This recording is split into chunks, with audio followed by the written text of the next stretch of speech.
มีแด่พระรัตนตรัยสวัสดีท่านผู้ฟังทุกท่านนะครับเช้านี้เป็นเช้าของการเตรียมต่อสู้ชีวิตใหม่หลังจากเมื่อวานนี้ก็ผ่านพ้นไปวันหนึ่งแล้วก็ความร้อนก็มาเยือนเหมือนเดิมแต่ก็ลดน้อยลงไปเนื่องจากพี่ฝนมาช่วยเราบรรดาสัตว์เล็กสัตว์น้อยสัตว์ใหญ่ทั้งหลายก็พากันชื่นชมมีลมพัดมาเย็นๆมีฝนบ้างประปรายทำให้เรารู้สึกว่า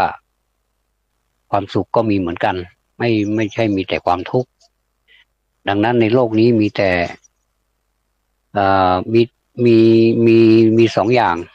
ก็คือเป็นโลกธรรมมีสุขมีทุกข์เป็นของคู่กันไปนะครับขอเป็นกำลังใจให้ทุกท่านมีความสุขมีความสำเร็จในชีวิตการงานเห็นแต่เช้าอยู่บ้านใกล้กันก็มีรถคันหนึ่งเป็นรถปิกอัพเขาก็รอพักพวกมาขึ้นรถสัก4-5 คนได้นะครับแล้วก็ออกจากบ้านไปผมก็เลยทักไปในฐานะเป็นเพื่อนบ้านกันบอกว่าไปทำงานใช่ไหมเขาบอกว่าใช่ผมก็เลยว่าให้กำลังใจว่าขยันจริงนะเขาก็ขอบคุณอันนี้ก็เป็นการหาทรัพย์สินเงินทองเพื่อมาเลี้ยงตัวเองเลี้ยงคนที่ตัวเองรักไม่ว่าจะเป็นการหาให้ตัวเองหรือว่าหาให้ครอบครัวก็เป็นการทำหน้าที่ที่ดีทั้งนั้นเลยนะครับแล้วก็งานการทั้งหลายที่ทำไปก็ถือว่าเป็นสิ่งที่น่าทำตามความถนัดของตนถ้าหากว่าเรา ถนัดอะไรแล้วเราไปทำอีกอย่างที่มันไม่ถนัดมันก็ลำบากก็แต่ละคนก็ถนัดแต่ละอย่างแต่หลายคนก็สามารถมีความถนัดในด้านอื่นด้วยผมเห็นคนที่มีความสามารถหลายอย่างก็รู้สึกงงๆอยู่เหมือนกันว่าทำไมเขาทำได้อันนี้นะครับน่าคิดอันนี้แหละที่เราต้องมาให้ความสนใจหน่อยว่าทำไมเขาทำได้หลายอย่างแล้วทำได้ดีด้วยแล้วก็มาสืบประวัติดูนะครับแอบสืบประวัติดูเขาก็ไม่ได้เรียนอะไรมากมายแต่ว่าเขาสามารถทำได้หลายอย่างดูราวกับว่าเขาได้รับการศึกษามาทุกอย่างใช่ครับเขาได้รับการศึกษามาทุกอย่างการศึกษาของเขาเป็นการศึกษานอกระบบเป็นการสังเกตเป็นความสังเกตของคนคนนั้นว่าเขาทำได้เพราะเขาสังเกตแล้วก็ทำดีเสียด้วยอันนี้ก็น่าชื่นชมนะครับอันนี้ไม่ใช่ว่าเจอคนเดียวนะก็เห็นหลายคนแล้วว่าเขาทำได้บางคนเป็นคนที่ไม่มีความพร้อมเท่าไหร่นะครับทางด้านกายภาพว่างั้นเถอะนะแต่ว่าความสามารถเหลือหลายจริงๆอันนี้ต้องยกนิ้วให้เลยกดไลค์รัวๆเลยนะ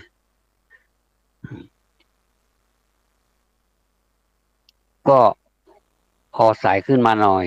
ก็รู้สึกมันอากาศมันก็เริ่มมีอุณหภูมิที่ร้อนขึ้นไปตามลำดับนี่เราก็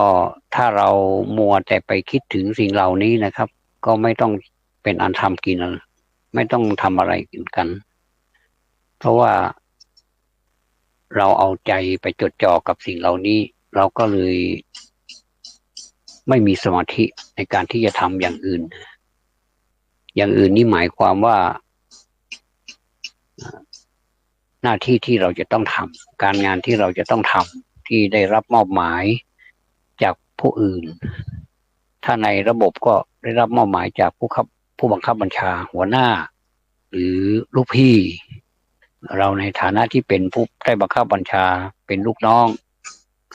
เราก็ต้องทำตามใครทำตามได้มากที่สุดหัวหน้าก็ดีผู้บังคับบัญชาก็ดีหรือว่าลูกพี่ก็ดีเนี่ยก็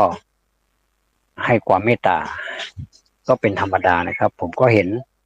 คนที่มีก็จะทำให้เขามีความเจริญต่อไปเขาก็มีโครงการของเขาอย่างเนี้ยนะผมก็เห็นบางทีไปเป็นลูกจ้างอยู่ร้านอาหารอย่างเนี้ยนะรู้สูตรว่าเจ้าของร้านอาหารนี้ก็ทำอย่างไรถึงจะขายหมดทุกวันขายดิบขายดีร่ำรวยเอา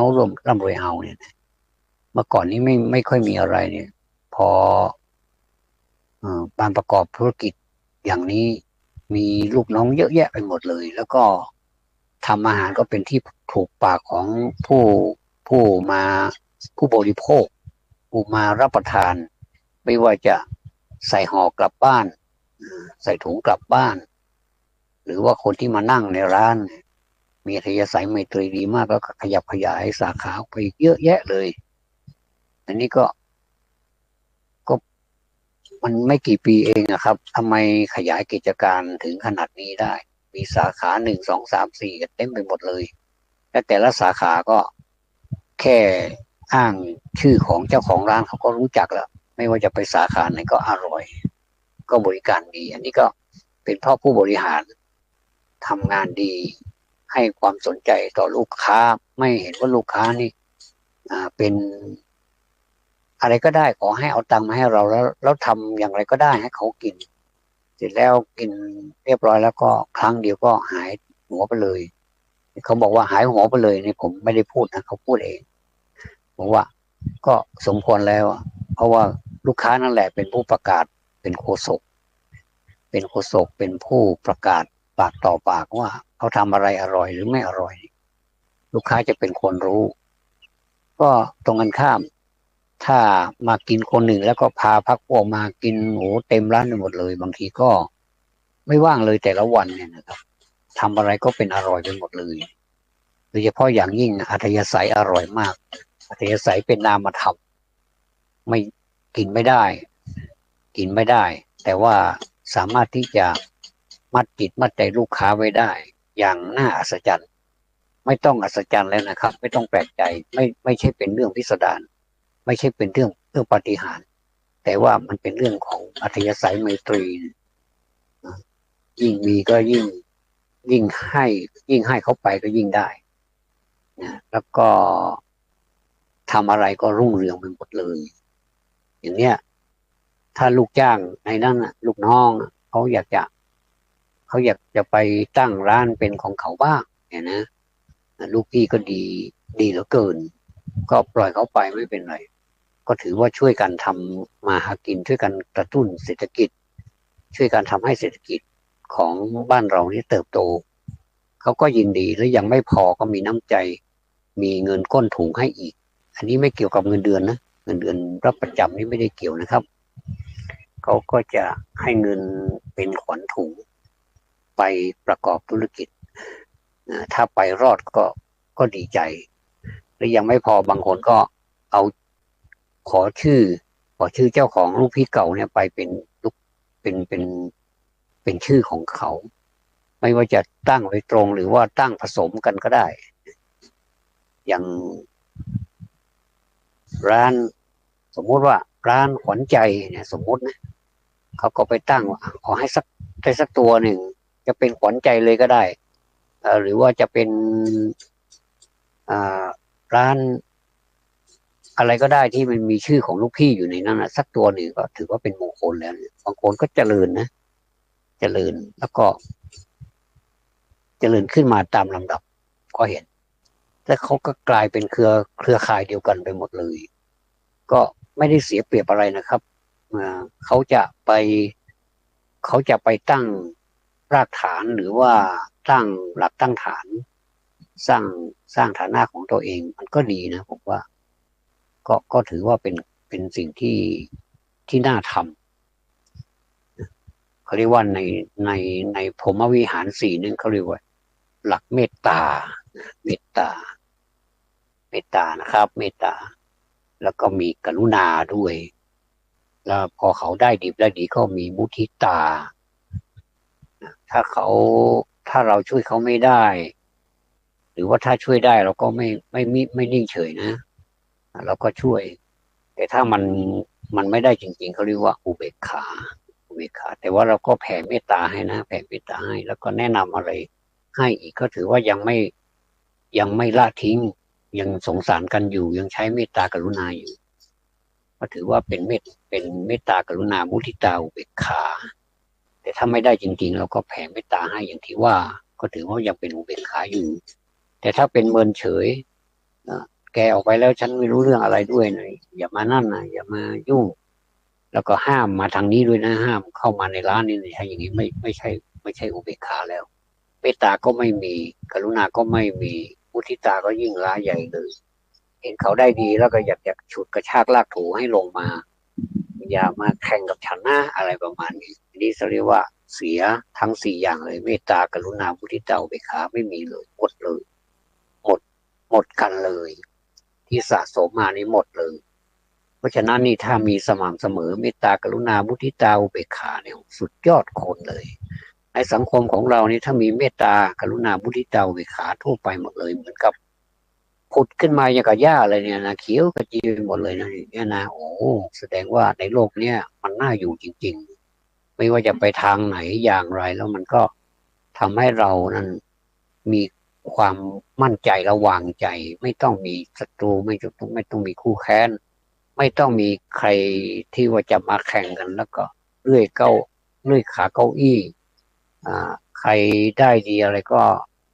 หาเรื่องหาเรื่องใส่เขาแล้วก็มีการ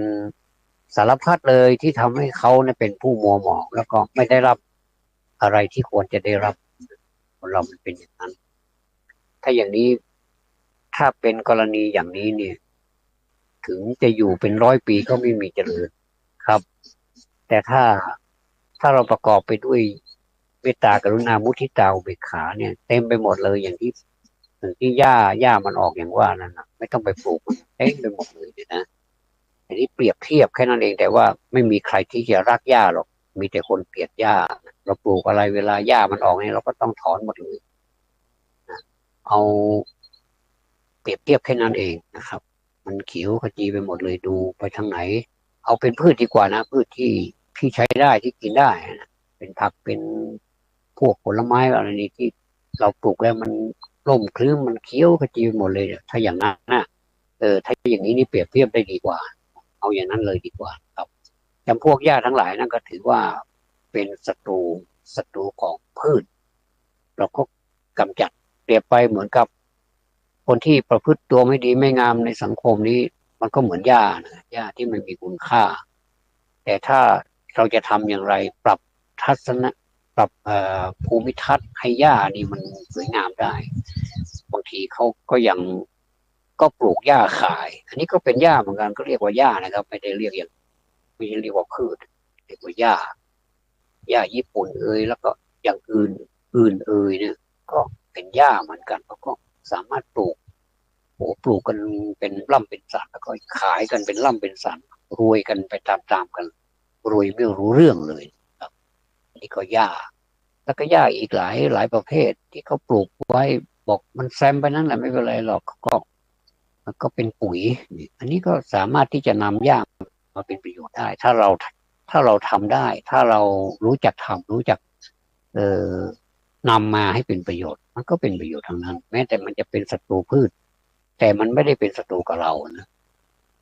เราสามารถจะถอนมันมาหรือว่าดายมันมาหรือว่าทำอะไรก็ได้ก็กองไว้ขุดหลุมสักหลุมหนึ่งก็ใส่ลงไปในหลุมก็มีอะไรก็ใบไม้อะไรกิ่งเล็กๆก็หักใส่เข้าไปเดี๋ยวก็กลายเป็นปุ๋ยเมื่อมันล่มมันอะไรเขาเรียกว่ามันสลายตัวมัน มันเปลี่ยนจากสภาพสดๆมาเป็นสภาพที่โดนหมักแล้วเนี่ยถูกหมักแล้วเนี่ยมันก็จะกลายเป็นปุ๋ยเราเรียกว่าหญ้านั้นไม่เรียกว่าหญ้าแล้วนะครับเขาเรียกว่าปุ๋ยเปลี่ยนสภาพจากหญ้ามาเป็นปุ๋ยคนละชื่อเลยนะครับก็สามารถที่จะทำให้หญ้านะกลายเป็นสิ่งที่เป็นประโยชน์กับเราได้เหมือนกันเพราะฉะนั้นถ้ามองในแง่นี้เราก็สบายใจว่าแม้แต่ในบ้านในช่องเราในตามสวนเราถ้ามีหญ้าเต็มไปหมดก็จงภูมิใจถือว่าเราจะเล่นมาทำปุ๋ยพืชสดปุ๋ยหมักสารพัดเลยนะครับแล้วผม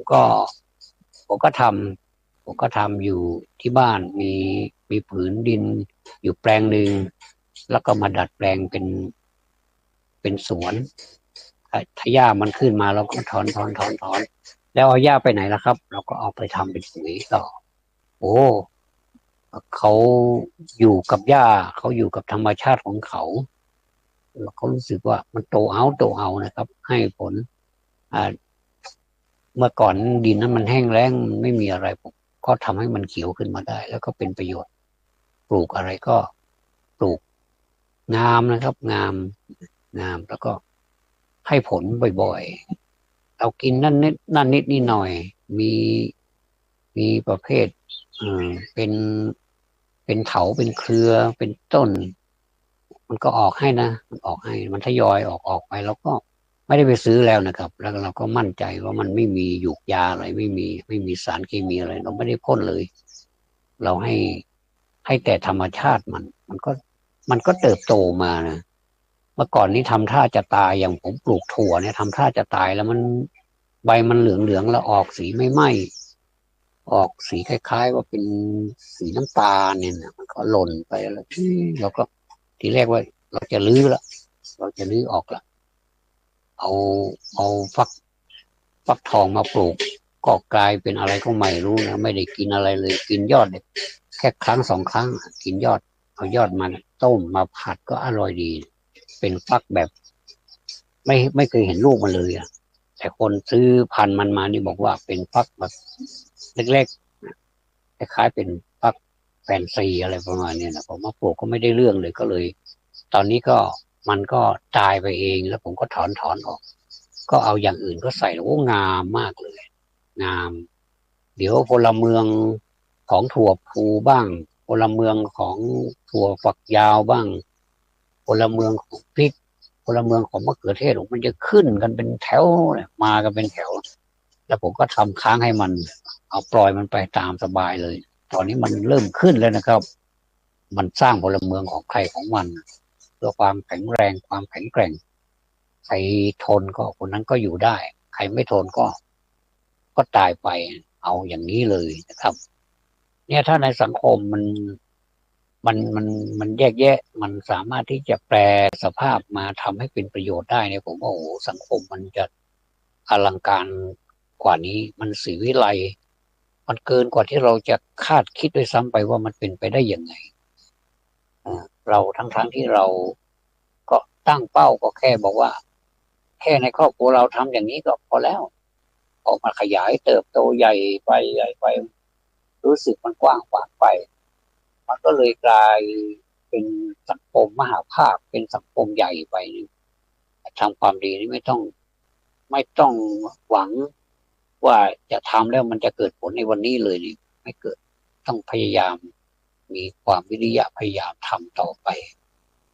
เหมือนกับเราฝึกพูดครับฝึกพูดคำแรกเนี่ย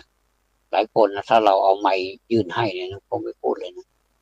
ตายเป็นตายก็ไม่ยอมจับไมค์หรอกแต่ถ้าอย่างอื่นนี่จับได้ก็เพราะว่าเขาไม่กล้าพอฝึกพูดท่านเคยเห็นสมาคมฝึกพูดไหมครับสมาคมฝึกพูดเนี่ยเขาฝึกพูดอะไรเนี่ยนะรู้สึกเขาฝึกพูดแล้วก็ก่อนก่อนฝึกกับก่อนหลังฝึกก่อนฝึกนี่จะไม่รู้เรื่องรู้ราวอะไรเลยก็จะมีตารางให้พูดแล้วก็จับเวลาให้ก็จะประเมินครูบาอาจารย์ทั้งหลายก็จะประเมินการพูดของเขาไปครั้งหนึ่งแล้วครั้งแรกก็ไม่ค่อยไหวแล้วบางคนก็หมดอารมณ์ คือไม่มีความเพียรต่อไปแล้ว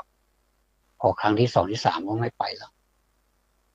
ไม่สนใครจะชวนเท่าไหร่ก็ไม่ไปแต่อีกคนหนึ่งหรือว่าหลายคนก็บอกว่าเราไม่รู้มาจากท้องพ่อท้องแม่นะก็ฝึกเอาซี่นะเขาก็ไปเรื่อย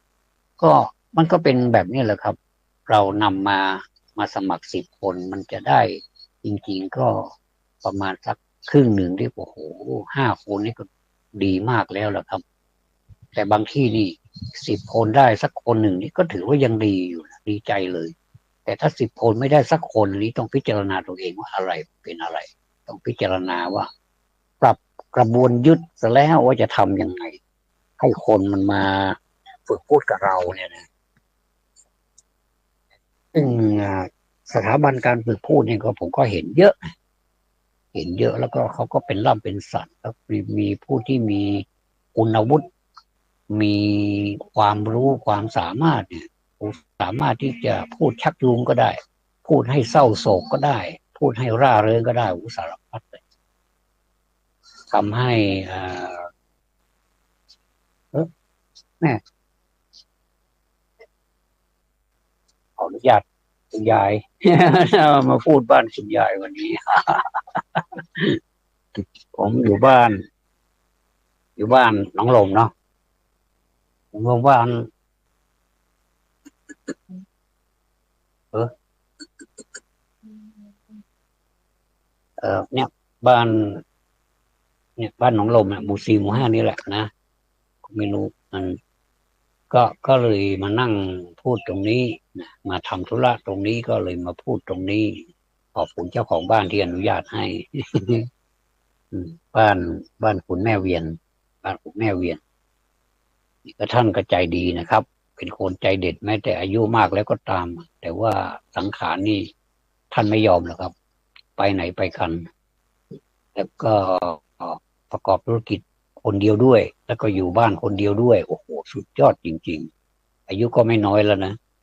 แต่ว่าสามารถขับรถพ่วงสบายเลยรถยนต์ก็ขับได้สบายเลยขายทำธุรกิจอยู่นะคุณแม่ท่านทำธุรกิจอยู่อันเนี้ยเป็นตัวอย่างได้พูดถึงการพูดถึงการฝึกพูดเนี่ยเมื่อสักครู่นี้เมื่อมาถึงเพื่อการฝึกพูดก็ในเชียงใหม่ของเรานี่ก็มีสมาคมการฝึกพูดรู้สึกจะมีหลายสมาคมเหมือนกันก็มีคนที่มีความรู้ความสามารถเป็นที่รู้จักของคนทั่วไปในวงการของสื่อสารมวลชนนะก็เท่าที่จำได้ก็ก็รู้สึกมีอาจารย์กนิกาเป็นเรี่ยวเป็นแรงเป็นหลักของการฝึกพูดมีคุณมีคุณลาบบุญซึ่งเป็นในอดีตนี่เคยเป็นพนักงานกสทกสทก็คือการสื่อสารแห่งประเทศไทยแล้วมีคนอีกหลายอาชีพเข้ามาร่วมมือร่วมใจกันนะ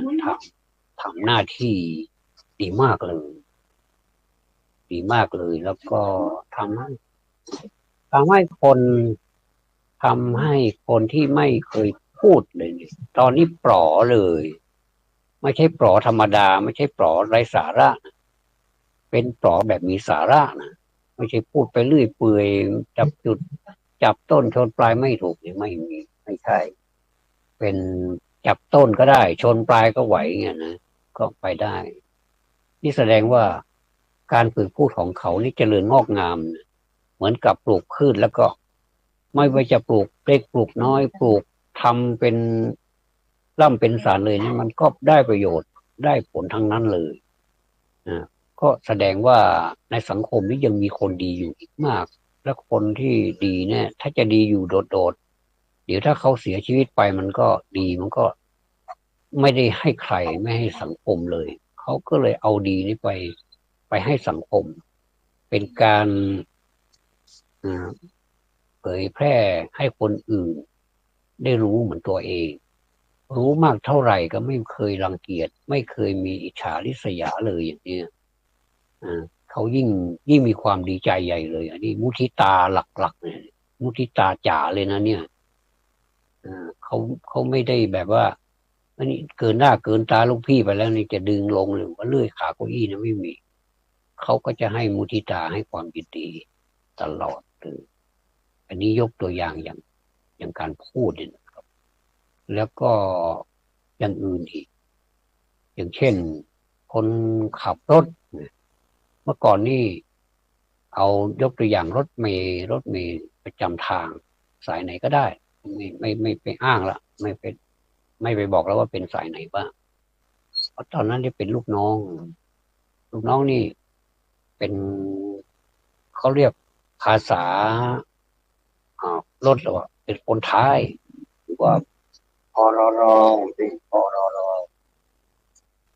พรรก็ย่อมาจากพนักงานรักษารถถ้าปกสก็พนักงานเก็บค่าโดยสารรถพนักงานเก็บค่าโดยสารพขรพนักงานขับรถพรรก็อยากจะเลื่อนระดับขึ้นไปเป็นพขรก็คือพขรนี่โดยทั่วไปเขาเรียกเป็นแบบภาษาง่ายๆก็เรียกว่าลูกพี่แล้วก็เรียกพกสเรียกว่าเรียกพรรว่าลูกน้องจะเป็นลูกน้องลูกพี่เขาก็อยากจะเป็นลูกพี่บ้างพอผมไปต่างจังหวัดไปอยู่ต่างจังหวัดกลับมาคนที่เป็นพรรกลับเป็นพขรไปเลยแล้วขับรถดีเสียด้วยนั่นแสดงว่าการบ่ม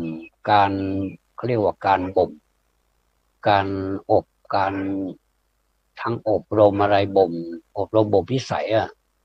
หรือว่าเก็บเกี่ยวประสบการณ์จากลูกพี่เขาเนี่ยมันรู้หมดเสียงรถมันดังตรงไหนเขาเวลาขับรถไปเนี่ยเสียงรถดังนิดหน่อยเขาก็รู้แล้วว่ามันมีปัญหาพอมาถึงปลายทางเขาก็จะพอมาถึงอู่แล้วเนี่ยเขาก็จะแจ้งเลยว่าเสียงรถมันดังอย่างนั้นนี่แล้วก็ถ้ามันเป็นมากก็หยุดพักแล้วก็ซ่อมรถเลยถ้าเป็นนิดหน่อยก็จะแก้ไขไปตามส่วนอย่างนี้ผมก็เคยเห็นลูกน้องกลายเป็นลูกพี่ไปเลย แล้วก็สัมภาษณ์ในสัมภาษณ์ในกล่องแล้วก็เลยก็กลายเป็นลูกพี่ไปเลย แล้วก็พกสพนักงานกินข้าวโดยสารเนี่ยก็ถ้าอยากจะพัฒนาตัวเองก็เมื่อก่อนนี้เก็บไม่เก่งหรอกนะแต่ตอนนี้นี่เก่งมากเลยก็อันนี้แสดงว่าได้รับการฝึกมาอยู่กับอาชีพนี้มันก็เลยกลายเป็นเข้ากระดูกไปเลยเข้าเส้นเลือดไปเลยบริการดีนะผมเมื่อก่อนนี้นะเห็นพกสพนักงานเก็บข้าวโดยสารเนี่ยเขาพูดจาเนี่ยนะบริษัทหนึ่งเนี่ยผมไม่พูดก็ได้นะหรือจะว่าเป็นการโฆษณาให้เขานะว่ามีมีรถจอดอยู่เนี่ยรถจอดอยู่ที่ท่าเนี่ยนะรถกำลังจอดคิวอยู่แล้วก็โดยประมาณแล้วก็จะเป็นครึ่งชั่วโมงออกหนึ่งคันเนี่ยแต่ตอนนี้เนี่ยตั้งแต่โควิดอาละวาดเนี่ยนะมันไม่ครึ่งชั่วโมงแล้วนะครับบางทีก็ข้ามไปเป็นชั่วโมงบางทีก็นานๆทีออกคันจับจุดไม่ได้ว่าเขาจะมากี่โมงจับจุดไม่ได้เมื่อก่อนนี้เราอยู่กลางทางเนี่ยเราจะสามารถจับจุดได้เลยว่าครึ่งชั่วโมงมันมาแล้วมันก็มาจริงๆนะแล้วเราก็เดินทางโดยสะดวกเราจะนัดหมายอะไรปลายทางยังไงกับใครที่ไหนเนี่ยมันก็ได้แต่ตอนนี้เนี่ยผิดนัดกันระนาวไปเลยนะมันจะต้องสมมุติว่าเราจะไปทางปกติเราเดินทางแค่ชั่วโมงหนึ่งเนี่ยเราต้องไม่อย่างนั้นแล้วจากที่เราเคยไป9 โมงนะสมมุตินะอย่านะต้องไปเช้ากว่านั้นต้องออกจากบ้านมาเช้ากว่านั้นถ้าไป8 โมงได้ยิ่งดีมันก็เผื่อไว้เยอะๆแต่ถ้าไปเป๊ะเนี่ยมันไม่ได้นะครับก็พูดถึงว่าการบริการของพกสสมัยก่อนนอกจากเขาจะทำหน้าที่เป็นพนักงานเก็บค่าโดยสารแล้วเนี่ยเขายังทำหน้าที่เป็นโอเปอเรเตอร์ทำหน้าที่เป็นพนักงานฝ่ายต้อนรับพนักงานบริการเป็นสารพัดเลยนะครับเขาจะแนะนำบอก บอกผู้โดยสารว่าตรงนี้คือบอกผู้โดยสารนี่เข้าใจผิดนะครับบางทีมันก็ไม่ใช่ของเขานะก็ต้องบริการต้องบอกให้เขาบอกว่าเบาะนี้เป็นของคุณที่คุณซื้อตั๋วมาเมื่อกี้นี้เชิญนั่งตรงนี้ค่ะแล้วก็เมื่อก่อนนี้รถยังไม่ทันออกนี่เขาก็เปิดพัดลมให้เดี๋ยวนี้บริการเหล่านี้นี่หายไปหมดเลยเราจะขึ้นไปนั่งบนรถนี่โอ้โหร้อนทับแทบตับแตกเลยเนี่ยนะมันก็ไม่รู้ว่าอะไรเกิดขึ้นก็ประเมินนะประมาณเอาว่าเพราะพิษของโควิดนี่แหละทำให้บริษัทจะต้องเซฟต้นทุนในการที่จะใช้จ่ายอะไรต่างๆเนี่ยลงไปนะเพราะฉะนั้นความลำบากก็มาตกอยู่ที่ประชาชนในขณะที่ค่าโดยสารอะไรก็ขึ้นน้ำมันขึ้นค่ารถก็ต้องเตรียมขึ้นค่าโดยสารก็ขึ้นนะครับเดี๋ยวนี้ค่าโดยสารนี่ก็แต่ละสายนี่ขึ้นไปหมดแล้วถ้าเราไม่นั่งสมมุติว่าแค่ในเมืองเนี่ยถ้าเราไม่นั่งเราก็เดินไปกว่าจะถึงก็แทบตายเหมือนกันนะร้อนก็ร้อนเดินฝ่าแดดไปดีไม่ดีก็ฮิสโตกกินอีกเนี่ยโอ้นั่งรถไปดีกว่า30 บาทจากช้างเผือกไปโรงพยาบาลดอกก็30แล้วนะความจริงเราจะเดินลัดไปก็ได้แต่ว่ามันใช้เวลา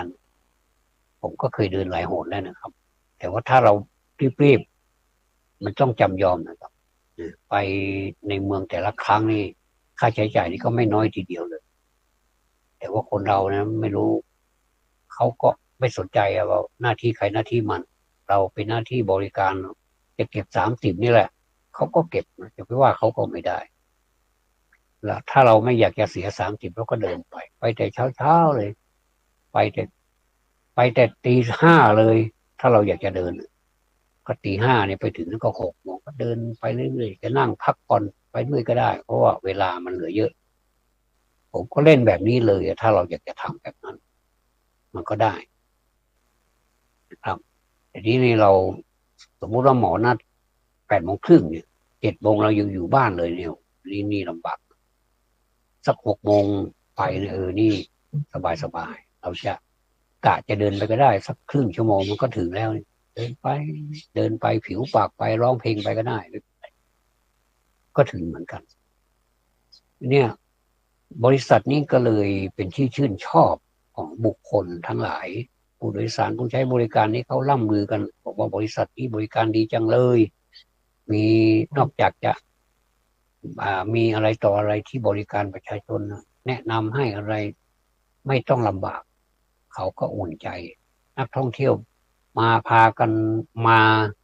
ไม่ว่าจะเป็นคนในประเทศและคนต่างชาติก็พากันมาแล้วก็พากันเอาคำล่ำลือเหล่านี้ไปสู่ประเทศเขาภาคหนึ่งรู้สึกว่าเป็นที่รู้จักเดี๋ยวนี้ยิ่งสบายเลยนะครับเขาอยากจะรู้ว่าเป็นบริษัทอะไรเขาก็กดดูถาม Google ดูเขาก็รู้ว่าเป็นบริษัทอะไร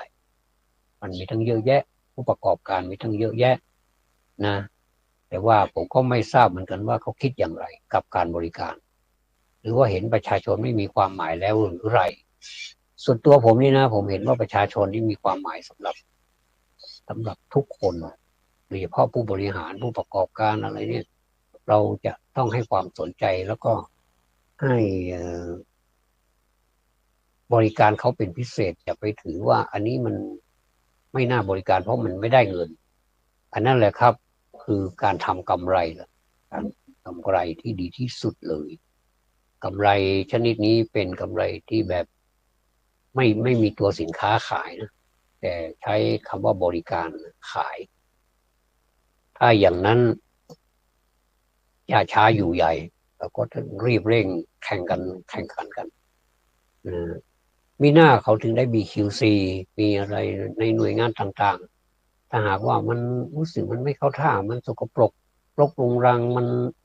เป็นที่เคืองตาของผู้คนทั้งหลายนี่ก็เป็นที่สถานที่ราชการอีกต่างหาก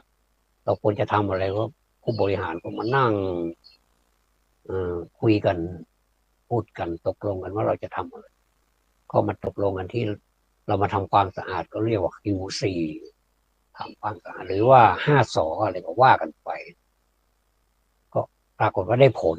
ผมก็เห็นด้วยถ้าทำอย่างนี้ เดินทางมาถูกแล้วล่ะนะไม่ไม่ต้องไปทำอะไรมากก็เพียงแต่ว่าปรับชีวิตประจำวันเนี่ยให้เปลี่ยนนิสัยถ้าหากว่ามันดีอยู่แล้วก็เพิ่มเพิ่มให้มันเพิ่มเพิ่มเติมให้มันสุขขึ้นจนทะลุไปเลยถ้าอันไหนมันไม่ดีมันไม่เข้าท่าเราก็เปลี่ยนแปลงปรับปรุงให้มันดีเสียแค่นี้เองมันไม่เป็นไรก็ไม่ได้เหนื่อยอะไรก็ทำไปเถอะ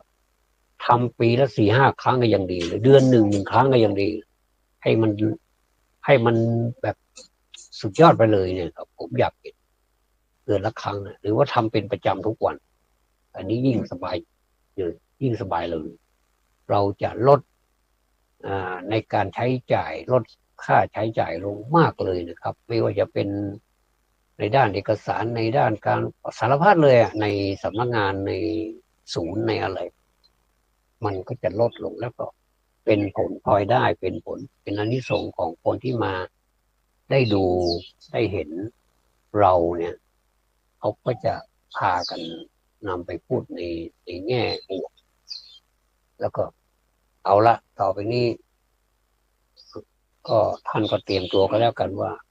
ท่านนี่กระไดไม่แห้งเลยนะก็จะมีคนมาเยี่ยมเยียนตลอดดูงานมาศึกษาดูงานว่าทำอย่างไรทำไมคนถึงนิยมชมชอบสถานที่นี้อันนี้แค่ปรับ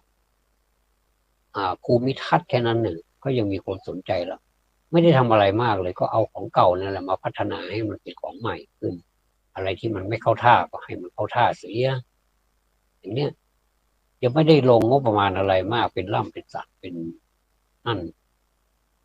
เลยก็ก็มีคนสนใจเสียแล้วถ้าอย่างนี้นะไม่ถือว่ามันไม่ดีไม่รู้จะพูดยังไงครับก็มันก็จะรวมไปถึงอืมในหมู่บ้านนี่มันไม่ใช่ของใครคนใดคนหนึ่งนะมันเป็นของส่วนรวม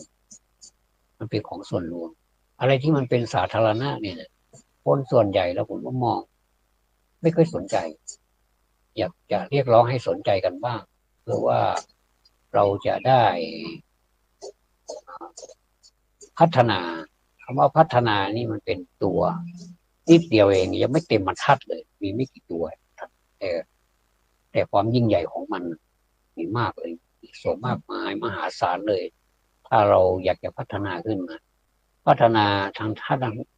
าทางด้านจิตใจนี้ก็ไม่ค่อยห่วงเท่าไหร่เพราะว่ามีคนพัฒนาอยู่แต่ว่าก็ก็จะวางใจไปเสียทีเดียวนี้ก็ไม่ได้เพราะว่าเหมือนจะพัฒนาแต่ก็ไม่พัฒนาครับวัดวาอารามเนี่ยนะจะจะพัฒนาที่เราเห็นก็คือการก่อสร้างขนาดเหลือเกินสร้างนั่นสร้างนี่อันนี้ถือว่าเป็นการพัฒนาซึ่งมันก็ดีนะครับถ้ามีศรัทธาไทยคนมีศรัทธามีความเลื่อมใสมีศรัทธาเฉพาะก็มาทำได้ตั้งแต่ในครั้งอดีตในครั้งพุทธกาลมาแล้วก็ยังมีเศรษฐีพระราชามาสร้างให้อันนี้ก็ถือว่าเป็นแบบอย่างเดิมก็ดีก็เห็นด้วยแต่ถ้าเราจะมาพัฒนาเสียเองอันนี้ผมว่าถ้าเปลี่ยนจากการพัฒนาวัตถุมาเป็นพัฒนาจิตใจของคนเนี่ยอันนี้เข้าเป้าเลยนะครับเข้าเป้าเลยเพราะว่าพระพุทธเจ้าเตรียมบุคคลเตรียมพระเตรียมศาสนาบุคคลศาสนาวัตถุศาสนาสถานอะไรต่างๆเป็นแบบไม่ต้องทำอะไรมากเลยไม่ต้องลงทุนอะไรมากลงทุนเพียงแต่ปัญญาลงทุนเพียงแต่ความเสียสละสั่งสอนเขาให้อยู่ในร่องในรอยให้อยู่ในมรรคมีองค์แปดให้อยู่เป็นผู้ปฏิบัติธรรมจริงๆไม่ต้องไปสำนักไม่ต้องไปทำอะไรใหญ่โตโมโหลานที่เข้าใจกันนะมันก็ดีนะครับพูดถึงว่าถ้าทำได้นะมันก็ดีแต่ว่าถ้าเราจะเริ่มจากศูนย์เนี่ยว่าเราจะทำอะไรให้มันใหญ่โตแล้วก็พาคนมาเข้าวัดเนี่ยแล้วก็พาคนให้คนเลื่อมใสเนี่ยมันเป็นไปไม่ได้นะครับเป็นไปได้เหมือนกันเพียงแต่ระดับหนึ่งแค่ว่าเขาแค่ว่าวัดนี้เขามีความสามารถสร้างใหญ่โตมโหฬารได้นะมันก็ได้แค่นั้นเองแต่ด้านจิตใจมันไม่ได้เลยมันจะต้องสอนให้คนแบบเฉลียวฉลาดสอนให้คนแบบแหลมคม มีอาวุธที่จะกำจัดสิ่งชั่วร้ายหรือว่ากิเลสต่างๆนี้ได้อย่างเป็นรูปธรรมสามารถถามได้ถามหน้าบัดนี้ก็ได้บัดนี้เลยไม่ต้องไปดูตำรับตำราอะไรเพราะได้เรียนมาแล้วปริยัตินี้ก็เต็มไปหมดเลยนะได้ใบประกาศปริยัติเนี่ยนะโหเต็มบ้านเต็มเมืองลองมารวมกันนะแต่ละคนเนี่ยเอามาโอ้ไม่มีที่เก็บเลยก็แล้วกันถามว่ามันไม่ดีหรือปริยัติผมตอบได้เลยว่ามันดีมากๆเลยเพราะว่ามันเป็นเบื้องต้นของการศึกษาสิกขาบทหรือว่าระเบียบธรรมะวินัยธรรมะวินัยของพระพุทธเจ้าเนี่ยแน่นอนมันต้องย่อมดีแน่นอนแต่ว่าถ้าทุกคนเนี่ยไปมองนั้นเป็นที่หนึ่งเนี่ยผมว่ามันก็คลาดเคลื่อนไปแล้วล่ะนะเราต้องมองว่าบุคคลคนนี้เนี่ยพอรู้ธรรมะไปแล้วเนี่ยอธิบายได้ไหมขั้นต้นมันก็ต้องจะทำยังไงก็ได้จะตั้งเป็นรางวัลก็ได้จะทำอะไรก็ได้ที่เรามีถ้าเราพร้อมได้หมดเลยจะเป็นทำความดีแล้วก็ทำเป็นแบบคะแนนให้แล้วก็เก็บสะสมไว้เป็นปูปองทำความดีหรือว่าสะสมปัญญาอะไรนี้สักอย่างเนี่ยถ้าให้เขาเก็บไว้เนี่ยอันนี้มันน่าสะสมมากเลยแล้วเขาก็สมมติว่าถึงเวลามาให้อธิบายธรรมะสักข้อหนึ่งไม่ต้องเป๊ะก็ได้นะไม่ต้องเป๊ะก็ได้แต่ว่าขอให้มันแบบเข้าในหลักเพียงนิดหน่อยแล้วก็ขยับขยายพัฒนาขึ้นไปให้สามารถพูดกับตัวเองได้พูดกับคนอื่นได้อันนี้มันก็จะสร้างเป็นการสร้างพันธุ์เมล็ดพันธุ์ที่มันดีที่จะเพาะปลูกต่อไปเนี่ยได้โดยที่ว่าไม่ต้องกลัวเลยว่ามันจะไม่โตเดี๋ยวมันก็งอกเดี๋ยวมันก็ออกดอกออกใบมาเนี่ยแน่นอนแข็งแรงแน่นอนเพราะว่าแม่พันธุ์พ่อพันธุ์มันดีอยู่แล้วแต่ว่าขอให้แผ่นดินมันดีเถอะหรือแผ่นดินเนี่ยถ้าดินนี่มันไม่ดีเดี๋ยวเขาก็ไปวิเคราะห์ก็สามารถที่จะอันนี้พูดถึงเกษตรนะวิเคราะห์แล้วดินเป็นอะไรเขาก็เจ้าหน้าที่ไปแนะนำว่าควรจะแก้ไขอย่างไรดินนั้นมันก็ใช้ประโยชน์ได้อยู่ครับแม้แต่ดินนั้นมันจะเป็นดินเสียอะไรนี่เดี๋ยวก็ปลูกพืชงามก็แล้วกันเพราะว่าแก้ไขแล้วเนี่ยมันจะต้องเป็นระบบแบบนี้อันนี้เป็นข้อเปรียบเทียบนะครับระบบการศึกษาในศาสนาไม่ว่าเป็นศาสนาอะไรเนี่ยถ้ามันเดินทางมาถูกเนี่ยครับมันยิ่งทำมันก็ยิ่งได้ไม่ใช่ถ้ายิ่งทำก็ยิ่งเสียตอนนี้เราก็เหมือนจะได้นะครับแต่ว่าเราเราขาดปัญญามันได้มันจะมีอยู่อะไรก็ตามความดีมันมีอยู่หลายประการการให้ทานก็ถือว่าเป็นความดีการรักษาศีลมันก็ใช่การบำเพ็ญภาวนายิ่งใช่ใหญ่เลยเราจะเอายังไงกับสิ่งเหล่านี้มาพัฒนาให้มันรู้ว่าอันนี้คือทานอันนี้คือศีลอันนี้คือภาวนาคนที่นั่งตรงหน้าท่านนี่แหละอธิบายให้ฟังและเขาก็ทำเป็นตัวอย่างแล้วก็คนที่ทำเป็นตัวอย่างนี้ต้องเสียสละอย่างสูงเลยนะครับท่านเพราะว่าเขาเป็นคนที่เป็นแบบอย่างเรียกว่าเอเป็นในเป็นเป็นในติบุคคลเป็นเป็นไอดอลเป็นบุคคลที่เป็นไอดอลเป็นตัวอย่างทำอะไรที่เหนือกว่าคนที่เขาไม่ทำคนธรรมดาทำไม่ได้ไม่ใช่อยากจะเด่นอยากจะดังนะแต่ว่าเขามีศรัทธาเสียแล้วเขามีประสาทะความเลื่อมใสเสร็จแล้วเนี่ยเขาก็ทำได้ขอเพียงแต่นำคนมาแล้วก็ให้ปฏิบัติตามแผนงานที่มีเป็นสเต็ปไปเนี่ยผมว่าทำได้แล้วเราก็มันได้ทั้งขึ้นทั้งร่องนะถ้าว่าถ้าเรามีทุนเยอะเราก็จะคนมอบทุนให้เขาอย่างทุนการศึกษาในวันสำคัญต่างๆเนี่ยเราไปมอบให้เขาเฉยๆเนี่ยผมว่ามันดูไม่เหมือนดูมันมันก็ได้นะมัน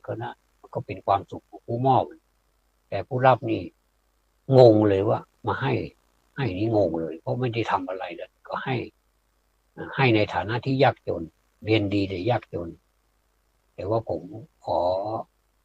ให้แทรกสิ่งนี้เข้าไปอีกหน่อยหนึ่งเป็นคนที่รู้หลักศาสนาสามารถอธิบายได้สามารถเป็นคนดีได้คนดีในที่นี้หมายถึงว่าดีพร้อมนะครับไม่ใช่ว่าดีต่อหน้าแต่พอรับหลังแล้วก็เละนี่ไม่ใช่นะก็ต้องดีทั้งต่อหน้าและรับหลังดีทั้งส่วนตัวแล้วก็ส่วนสังคมด้วยเนี่ยใครจะทำยังไงใครจะดื่มใครจะอะไรก็มาเถอะเดี๋ยวเรามาขัดเกลาเอากันมาขัดเกลาเอาบางทีก็บางทีก็ไม่ไหวแล้วก็แต่ก็พอหลังจากการทำอย่างนี้แล้วเลิกไปเลยก็มีกลับกลายเป็นลูกพี่เข้าไปกลับกลายเป็นบุคคลตัวอย่างที่ดีมากน่าเป็นเกียรติก็มีเยอะแยะนะครับตามที่เห็นมีมีมากมายเลยคนประเภทนี้นะครับผมเหลือเวลาอีกประมาณ5 นาทีที่ก๊อกหนึ่งก๊อกอืม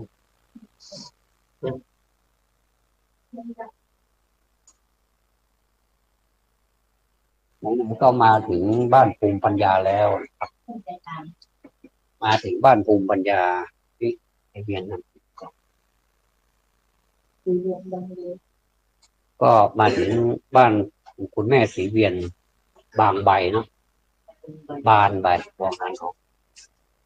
บ้านอยู่หมู่ 45หมู่ 4บ้านป่าจี้บ้านเลขที่103 หมู่ 4ตำบลสันมหาพลอำเภอแม่แตงจังหวัดเชียงใหม่ท่านเป็นภูมิปัญญา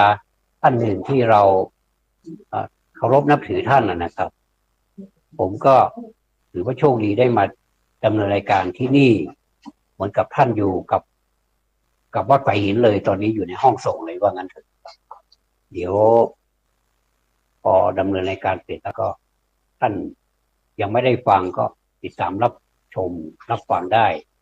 ทางสถานีวิทยุ104.50เมกะเฮิรตซ์ทาง YouTube บางทีก็มีทาง Facebook ด้วยนะครับเนี่ยทันสมัยซะด้วยนะครับก็ถ้าเป็น Facebook ถ้าเป็นถ่ายเป็นไลฟ์สดอะไรนี่ผมก็จะถ่ายให้ท่านดูหมดเลยทีนี้พอดีเราเป็นการพูดนะครับเหลือเวลาอีกประมาณ4 นาทีเอง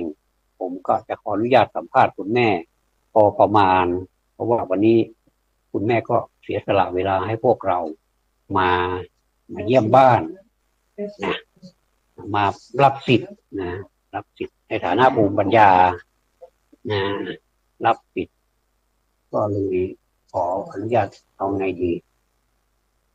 ขอคุณแม่พูดนิดหน่อยแล้วก็ดำเนินการไปเลยดีไหมผมผมจะคุณแม่จะพูดเป็นภาษาล้านนาก็ได้ภาษาเมืองเราหรือว่าเป็นภาษาไทยก็โอเคได้หมดเลยนะครับรายงานตัวเลยว่าคุณแม่นี่ยังไงอายุเท่าไหร่ไหนเนี่ยเชิญครับ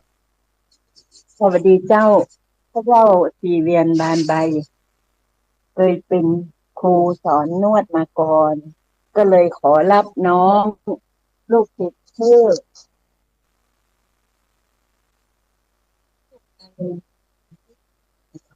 เป็นลูกศิษย์ผู้หาในวันนี้คือวันครูวันพฤหัสบดีผมให้น้องเขาเอาไปเป็นวิชาอาชีพได้ทำมาหากินได้ขอบคุณค่ะขอบคุณมากครับวิจัยนี่คือเรียกว่าความกรุณาปราณีกับที่ใครบังคับก็หาไม่ทำไม่มากฟ้าอะไรสุดเด็ดวันนี้ผลก็ทำได้จะตกแล้วเราช่วยกันภาวนาคาถาปลาช่อนด้วยนะครับให้ตกเยอะๆเลยนะครับเห็นพุ่งจับไปทั่วปัตตภีเลยทั่วทั้งประเทศเลยดีกว่าเนาะประเทศไทยอันไหนที่มีลมมรสุมมีฝนตกเยอะๆก็แบ่งมาเชียงใหม่บ้างก็แล้วกันนะครับขอบพระคุณสำหรับคุณแม่ที่ให้โอกาสแล้วก็สัมภาษณ์เล็กน้อยแต่ได้ใจความเยอะครับผมอีก1 นาทีก็จะขอล่ำลาท่านผู้ฟังไปแล้วนะครับวันนี้อะไรก็ตามที่เราคิดว่ามันเป็นสิ่งที่ เราคิดว่าทำไม่ได้ผมก็เป็นคนหนึ่งแล้วที่ขอให้กำลังใจว่าทำได้นะครับในโลกนี้ไม่มีอะไรที่ทำไม่ได้และทำได้ดีด้วยคนไทยเราทำอะไรได้ดีด้วยนะครับเราสามารถที่จะแข่งกับนาระยะประเทศได้สบายๆตัวเล็กๆนะแต่ใจใหญ่เหลือเกินและมีความวิริยะอุตสาหะจริงๆผมอยู่ในซอยของคุณแม่ศรีเวียนเนี่ยนะศรีเวียนบานใบเนี่ยนะในซอยนี้จะเป็นที่ประกอบธุรกิจอย่างหนึ่งก็คือทำบล็อกทำกระถางทำบล็อกทำกระถางนะครับก็ดูแล้วก็มันก็เราก็ยินดีด้วยนะเกิดไม่ที่ตาเลยนะเกิดรู้ยินดีด้วยที่เขาทำมีวิชาชีพทำได้เนี่ยนี่คือฝีมือคนไทยนะครับสวยงามเลยเดี๋ยวถ้ามีโอกาสก็จะมาสนับสนุนเลยมาอุดหนุนเขานะครับ